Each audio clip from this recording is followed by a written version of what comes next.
But we have a responsibility to strive for the understanding and making the effort in the best way that we can with the knowledge that we have, okay, and that which today is very, very good. Now, we have many things that are common to all of the prophets of Allah. Okay, from Adam to Muhammad. And then we have some differences. Okay? Because the prophets were sent to people at different times for the same reason generally, but then also with some specifics and some differences in what they were. But there was one thing that we found that was consistent. That all of the prophets of Allah invited the people to believe in one only God. Whatever the language that the people may have spoken at that particular time may be different what they call God. We say Allah. In Arabic, some people say, oh, you believe in Allah, God, that's a different God than we believe. But we explained in the beginning who God was. So we believe in the God of Moses, we believe in the God of Jesus, we believe in the God of Abraham, of Noah. It is the same God, the one and only God. Understand? And that's very important to understand. So we find that the prophets of Allah didn't distinguish themselves from that. This was something that all of them invited their people to, or whom they were sent to at the specific time. Some of them were sent to a person. Some of them were sent to a tribe. Some of them were to their nation or their family. But this we find consistent. This spread consistently throughout time to invite people to obey Allah and to, secondly, to follow them as a guide for the people to what? To obey, to understand how to obey Allah in the proper manner, and of course ultimately to seek Allah's mercy. And we're striving for the greater reward. What we want is eternity, isn't it? Is anybody that does not want eternal life? Is anyone that doesn't want paradise? If anyone says, no, I don't want heaven, I don't want paradise. Someone who really knows. I'm talking about someone who doesn't know. Because there are people who don't know. But someone who really understands the difference between heaven and hell. Has a comprehension of it. You heard someone say, I prefer to go to heaven. He said that person's right. He's right. So they came basically with this at different times for the people of their era. And as we know, some people listen, some people. We have many examples of that throughout history. The question is, for us in this day and time, this is our challenge now. 2005, it's our challenge. Are we going to listen? Or we say, I'll get to that bridge when it comes to it. I'll deal with that later. You know, like now, I was talking to young people, so, well, you know, I'm young now. You're an old man. Now you can talk us up. When you were young, you used to do your thing. Okay? So now I'm young, you don't want me to have a good time. You want me to be constricted. You want me to be like I'm in prison. Okay? You don't want me to have a good time. And when I get old like you, I'll settle down. I'll become religious then. And we always say, what the answer is very simple. Who guarantees you that you're going to go? Anyone can guarantee himself that he's going to walk out of this room? Nobody.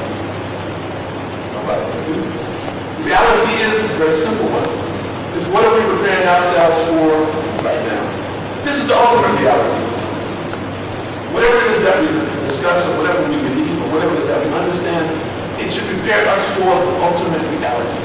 And ultimate reality, most people are not prepared to deal with that. They don't want to hear it.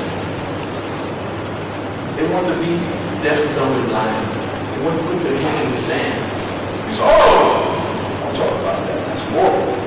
We have a good time here today. Everybody's here. We're enjoying ourselves. Why do you say that? We talk about dying. Who wants to die? What you talking about? You're scared of me to death just then. We don't want to talk about that. See, we don't want to hear that. We don't want to see that. See, but this is the ultimate reality. And this is the challenge that all of us are faced with. It's interesting because no one escapes. Many of us escape many of the things in life, isn't it? Right here. You know, this campus is great. This campus has cafeteria, air conditioning, everything is available. Very comfortable. I'm sure you have good professors. It's enjoyable. The atmosphere is very good. But there are many people who are very dissatisfied. The situation is just the opposite. But we ourselves, even though we can appreciate that, we're not doing the reality that those people are faced with. So the reality that we're all faced with is, what is our next step? Where are we going? What's happening? See? And this is what I want to leave you with this. I don't want to take up too much time, but I want to leave you with this in your mind.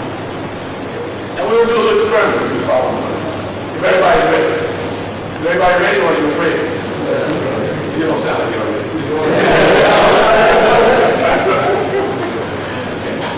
It's nothing, it's not anything that will harm you, but I want to take you a little deep. Maybe a little deeper than you used to go. Okay? So just trust me. Okay? Just trust me. So ask everybody to close your eyes. You don't have to do this, of course, and just close your eyes. We'll for 2 minutes. Close your eyes. And now imagine yourself in that hole in the ground. That means, specifically, your grave. Most of us, we don't want to think about this, but this is the next reality that we're facing. And this is the ultimate reality. And from then, our life continues on. I'm going to go into that. That's a separate issue. That's another lecture. Okay? But the next phase of our existence is grave. Okay? And I want to give you one part of that. There's 2 angels. Keep your eyes closed now. Don't cheat. Okay? There's 2 angels. They're going to come to you. Angels' names are Wollongong and Thaniti.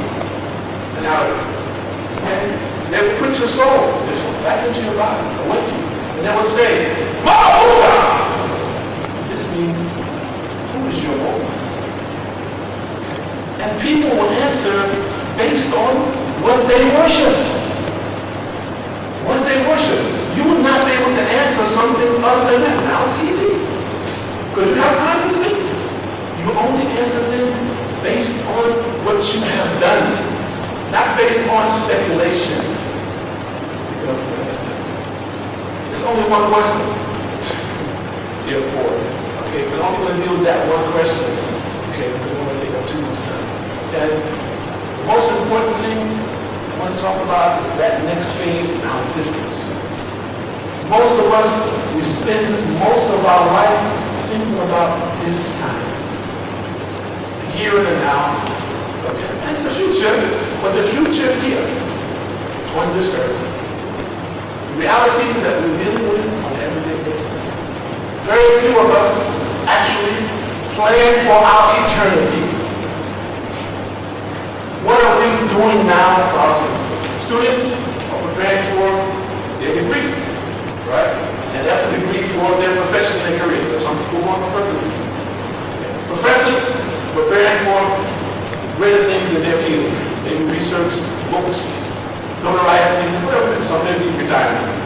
Or they do other things, whatever it might be. The students are preparing for a degree. The thing is, it's very fortunate for us at a young age we have the opportunity to understand, to also prepare ourselves for our eternity. You know, we have some people that die, but then they wouldn't sleep. Prepare ourselves for our eternity, to have some balance in our lives. And this is what we're talking about. How do we balance out our lives so that we are balanced mentally, physically, and spiritually? Most of what we see in this world is based on material. And most of what our perception is, what we pursue, is material.